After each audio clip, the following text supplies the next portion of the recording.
I'm back with a few scary stories this time around. Don't listen to these stories alone. Comment which one you liked or feature your scary story in the next collection. As always, like and subscribe, hit the bell to get notified when new videos are uploaded. Send your stories to storyscary152@gmail.com. I'm Sh0k1L0v3sW0m3n I on Reddit, and unfortunately, I was a creepy encounter. Oops. I highly doubt the person I creeped out will ever see this, but on the off chance they do, I'm sorry I creeped you out, dude. So I live in a medium-sized rural town in North Texas. If you know anything about the area, we are the only decently sized town within 2 hours drive in each direction. It doesn't take very long to end up in some backwoods country area with no one else around. I am 29, female, and pretty short, but this all happened while driving, so there's no way the other person could see that. Plus, some people can just be straight crazy despite their small stature, so I don't blame this person at all. Anyway, I was supposed to work a few hours today, but have bronchitis and no voice, which makes me absolutely useless at my job. I also have quite a lot going on at home, where I have no single area or the time for any privacy to just be alone for a bit.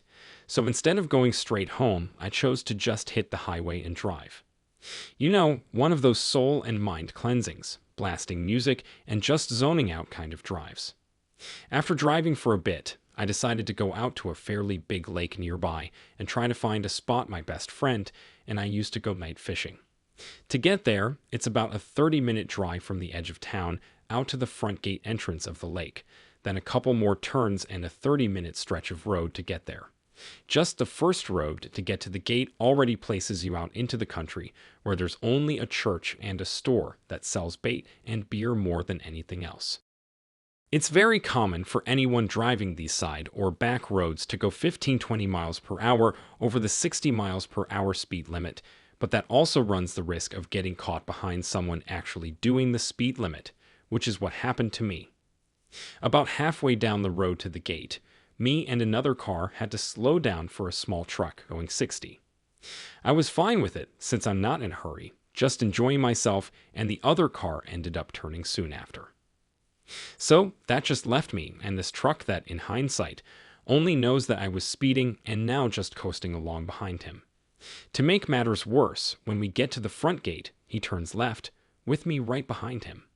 In the driver's mind, I could have turned right or gone into the gate, but I was still following him out to the bum F of nowhere. Let's make it worse, shall we?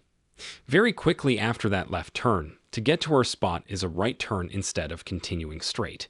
Guess which way the truck was going?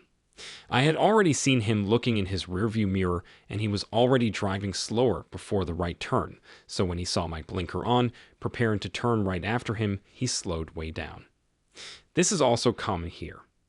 If someone is tailing you on a one-lane street and doesn't just pass using the oncoming lane, you can pull over to the side and slow down to give them the hint or option to get in front, which is what I should have done.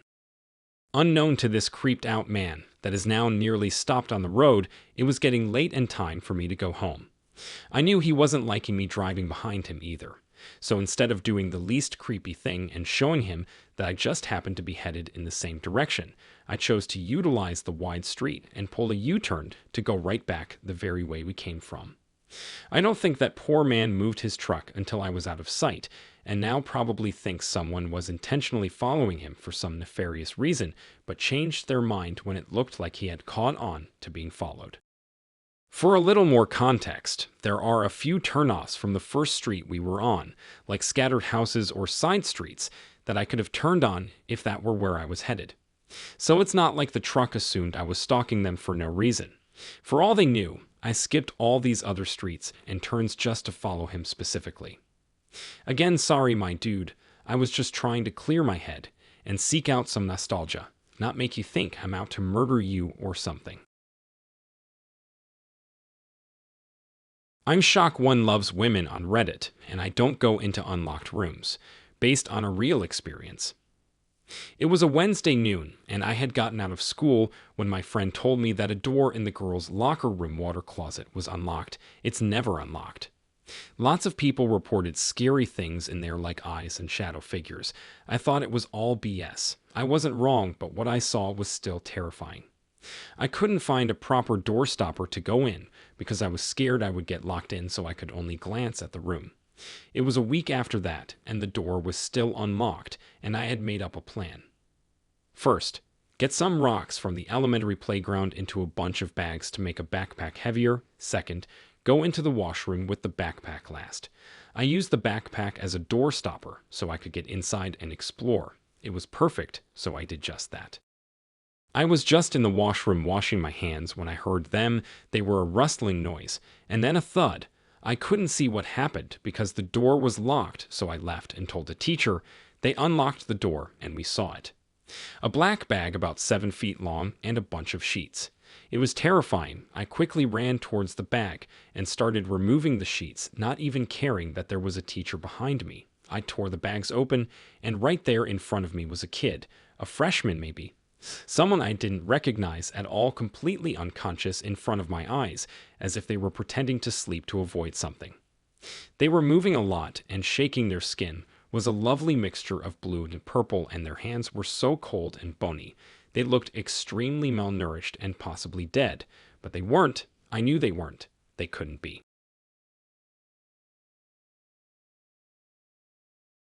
I'm beep beep boop bob 2 on Reddit, so do you think I am extra sensitive?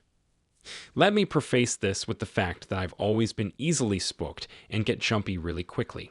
It's one of my more noticeable traits, which lends to a lot of my experiences being brushed off by family members and friends. This will also probably get pretty long because a lot of shit has happened. Ever since I was a little kid, I've always seen and heard things that others wouldn't.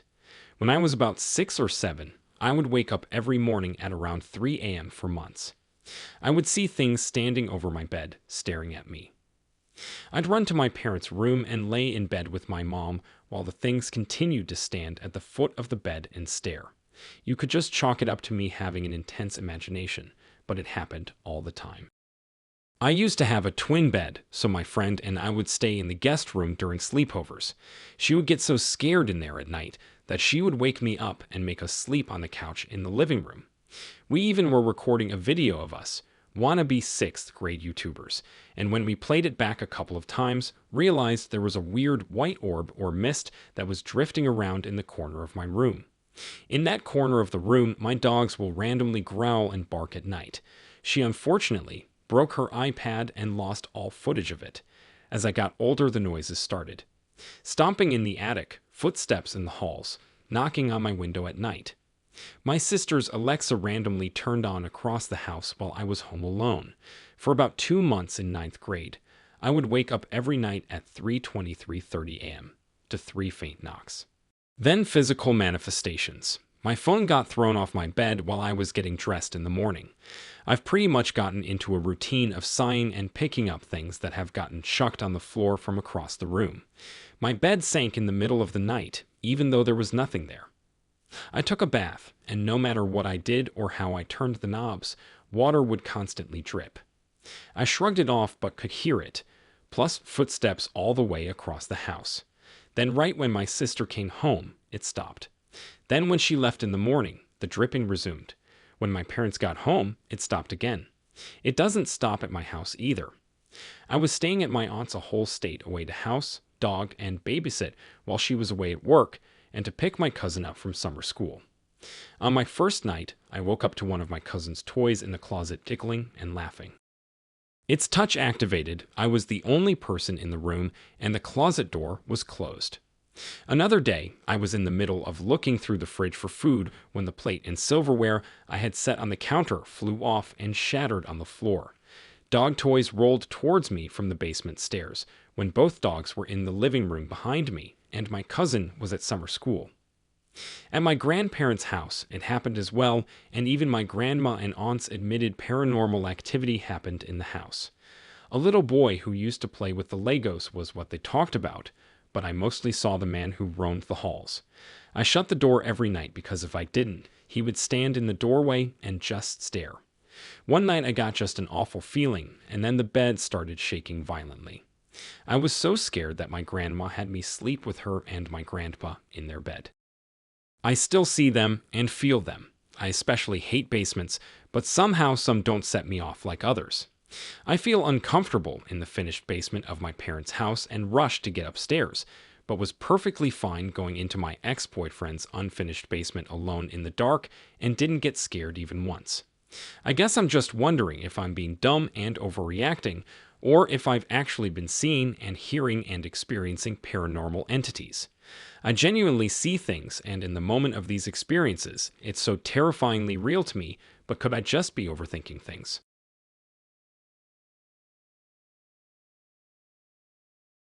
I'm on Reddit as flaky_cherry_1572. What was this that me and my friends heard? Last night I had some friends over. We were chilling and having fun. Just us, no one home, and couldn't reach anyone if we needed to as my sister was out of town and my parents were out for the night with no signal. My friends and I went to get ice cream from the shed out back. A few steps out, we all hear a loud yelling coming from a field across, a male voice. We live in the country, so no neighbors. There were sheep, but this was someone yelling. There's a difference. This instantly made us all run inside. We go to sit in the living room, and that was when we all heard a light knocking from the window in the room next to us. This definitely wasn't our imagination, as we wouldn't all be able to hear it. We also tested it by staying still in silence, and yet again we heard it.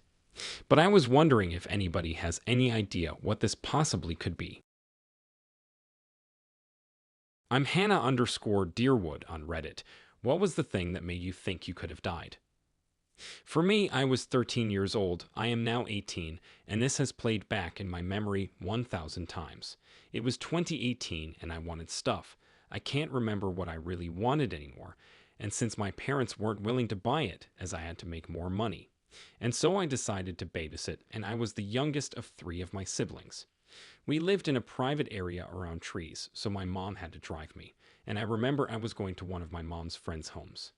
A little context: we lived in the UK, so that will be important later. When I got there, she had a 5-year-old and a 2-year-old. She told me that she thought she saw something or someone wandering by the home before, and if I see it, calls her or 911. They lived in a nice house. We had been there before, so I knew where everything was. And I will be doing times I heard or saw something at 9 o'clock. They left at 9:30, put the 5-year-old to bed. At 9:55, I heard something and thought it might be a raccoon. At 10 o'clock, sensor lights went off, thinking it was probably a raccoon again. At 10:10, I hear something like tapping on the windows. At 10:30, I start to get scared, and at 10:37, I got a snack and finds a sticky note on the fridge saying that there was another person there. At 10:39, I ran to find the children safe and leave the room at 10:42. I find another sticky note that said the children are safe, but not you, so I run and grab the children.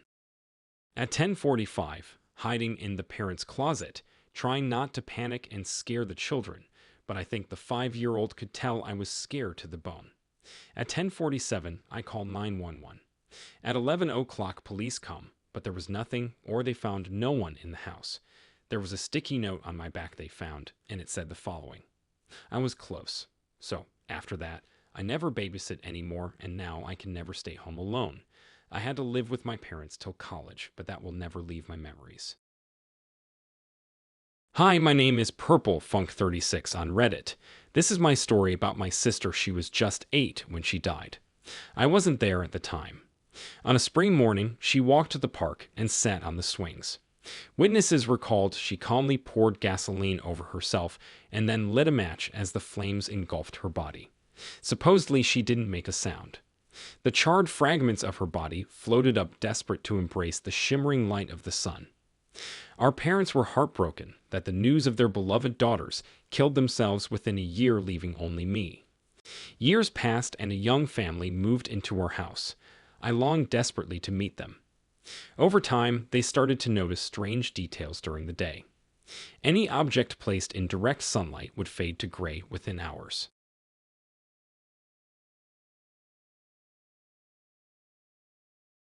Eventually, they stopped leaving the house altogether.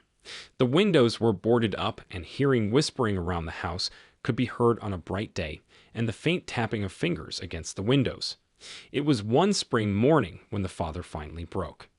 He burst into the living room and tore down the dusty curtains, tearing the timber panels off, desperate to embrace the morning sun.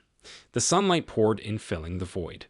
The father smiled tiredly and then stopped. The family watched in horror as his skin started to sizzle.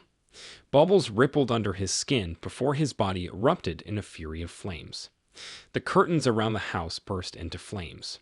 The light screen entered and the family ran in horror, leaving their charred father. The mother ushered the children down into the basement and locked the door, securing it in place. The children sat whimpering in the corner as they watched as a dancing ray of light trickled through the crack under the door. It disappeared, leaving them in darkness. Darkness had always been what I was used to. My sister had always been the favorite you see. I was shunned to the side. Yet she always loved me. She would whisper to me under the door in the basement I was kept in. I was 6 when I died. Right here. I was troubled. My mother said that as she placed the pillow over my head, my father held me tight. My sister killed herself the next day, set fire to herself on the swings, her soul set free to the sunshine, the light that I never tasted. This is what she wanted. She wanted me to have company, to see the light. In the dark corner of that basement, I opened my eyes and smiled. I'm MegEXO_ on Reddit, and this is my story about Jeremy. So ever since I was little, I'd probably say around 5 or 6. I always used to experience sleep paralysis in my old house. I described my experience as somewhat normal, but one thing always used to happen that I've never heard of.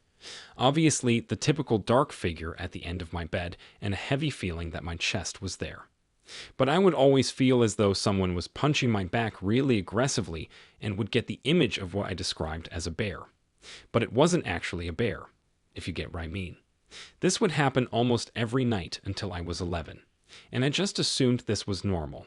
As a little side story, the night of my great-grandma's funeral, when I was like 9 or 10, I saw her standing near my window smiling at me. I remember trying to talk to her, asking why she was there because she was meant to be dead. Obviously not understand that. If what I was seeing was real, she would be a ghost. I got out of my bed and went to walk toward her, and her face dropped. Her eyes were wide and she looked terrified. Out of nowhere, her face lost the appearance of skin and turned into basically just the skull and screamed, "Get out." Looking back now, I don't believe that was my great-grandma's spirit.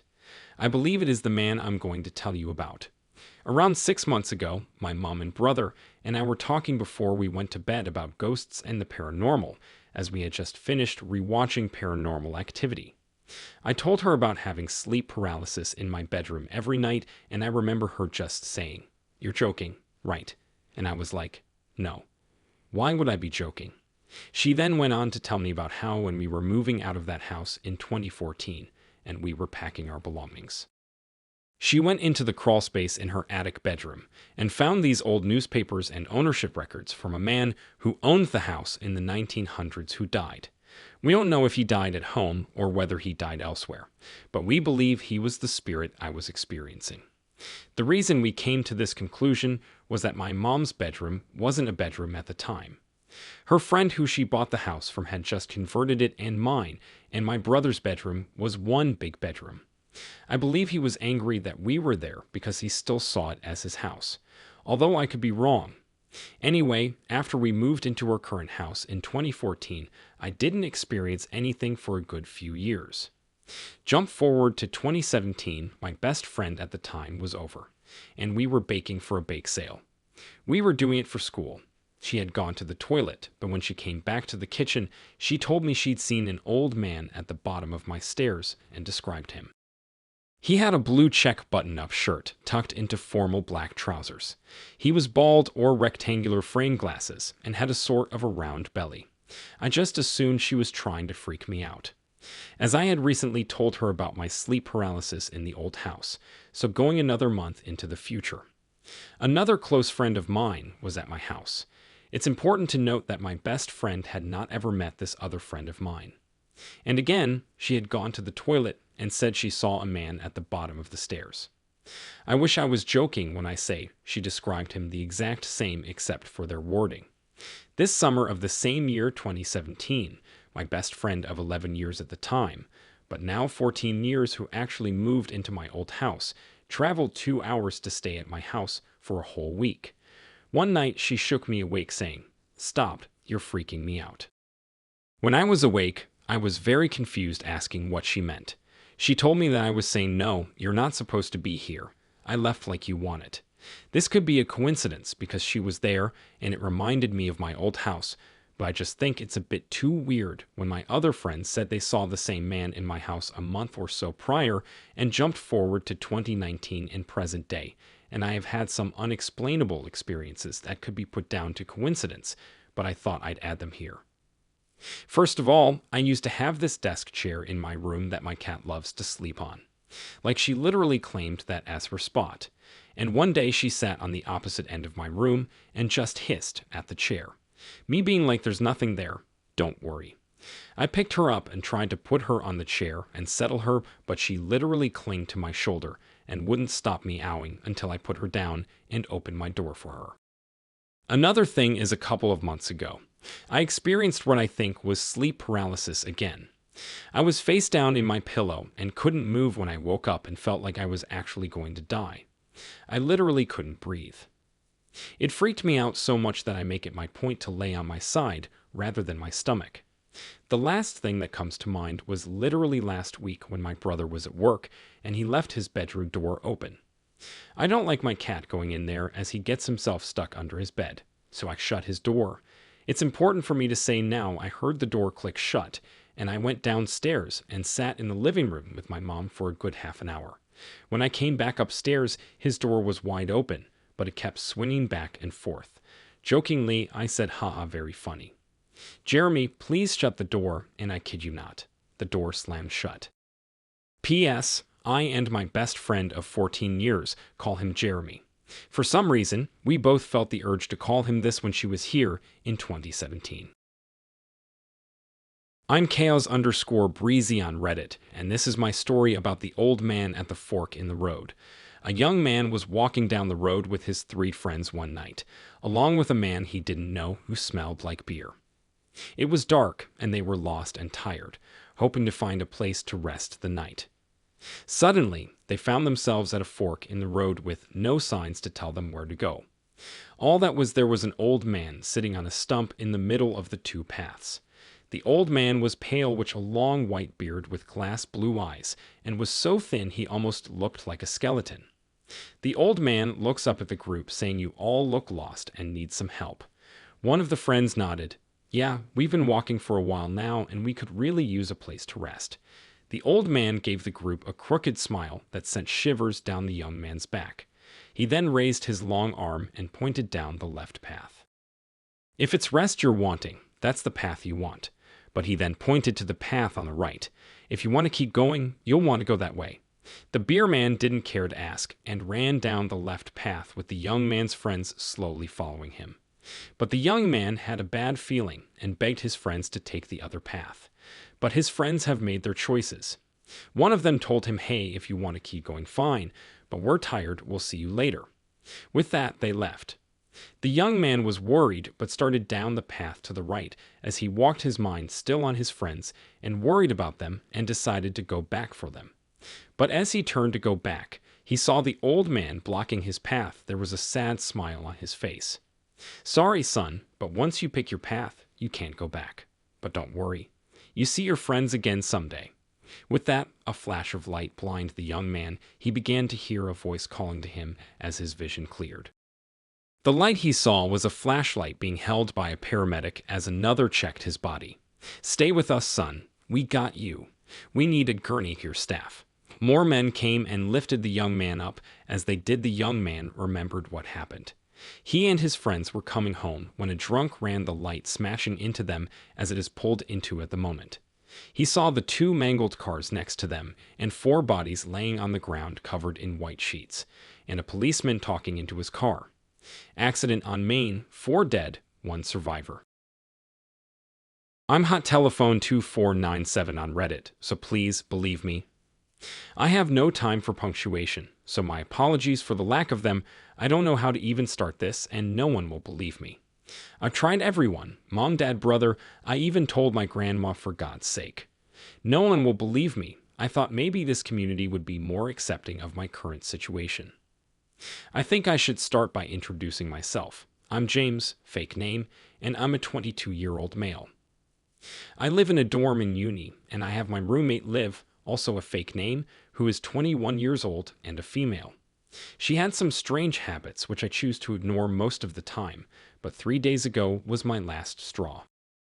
This may be controversial, but although I feel guilty for saying so, she stinks. Like everything about her stinks. Her clothes, her hair, her sheets. Even the fridge gets smelly right after she touches it, and what's odd about this smell is that it isn't your average sweaty after the gym kind of sweaty. It's a consistent, even after she showers.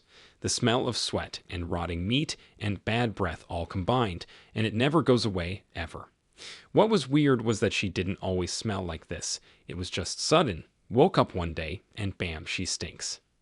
It feels rude of me to tell her this, so I keep it to myself mostly, but she's a very touchy woman, and it bothers me because whenever we are both in the dorm, she never misses the chance to share her putrid stench with me. 2 weeks ago, it got so bad I snapped. I said, "Can't you understand the basics of human decency?" I said, "You standing so close is making me uncomfortable, and you won't stop it. Don't make me do something I don't want to do." And she obliged for 2 days. After that, she started staring at me, just staring. And it's not an overly exaggerated creepy stare with a grin and all, it's just there. She stares right through me. I tried to justify it the first few times, but it kept getting weirder. She would twitch sometimes while staring, and over time a grin started to appear. Although subtle, it was still there, noticeable. I couldn't confront her about it because it would just be unfair. I mean, in what world was I allowed to tell her to stop twitching or smiling or staring? It just seemed unreasonable. Sometimes she would start humming to the song "It's Over" by Patti LaSalle, but it wouldn't stop. It kept going over and over and over. 3 days ago was when I snapped again. I got up at 2 a.m. to get a snack, and there she was in the kitchen at 2 in the morning, and she was humming again, that same song, her head turned all the way to face me. She was staring at the same way she always did, this time more intense. The more I looked, the more aggressive the humming got. Her eyes looked as if they were about to bulge out of their sockets, and they were as red as I'd ever seen them. There was no justifying it. Something was seriously wrong. She used to talk a lot, and after I yelled at her, she just stopped talking altogether. "Liv," I managed to say, "what's happening?" Her humming was so loud I could barely hear myself. A moment after I finished my question, she screamed, so loud it could break glass. She didn't scream something in particular. What happened next is something that I can't believe was possible. She started bleeding out of her mouth like vomit, but instead of vomit it was blood. This still seems bizarre to me, but I just know that it was a lot of blood, like a lot. And I screamed. Then her eyes just fell. Her eyes fell out of their sockets and rolled right onto the floor, and a faucet of blood leaked from her eyes. She fell to her knees and started to crawl wide. I don't know how to explain it, but she started to crawl with her legs spread really unnaturally wide.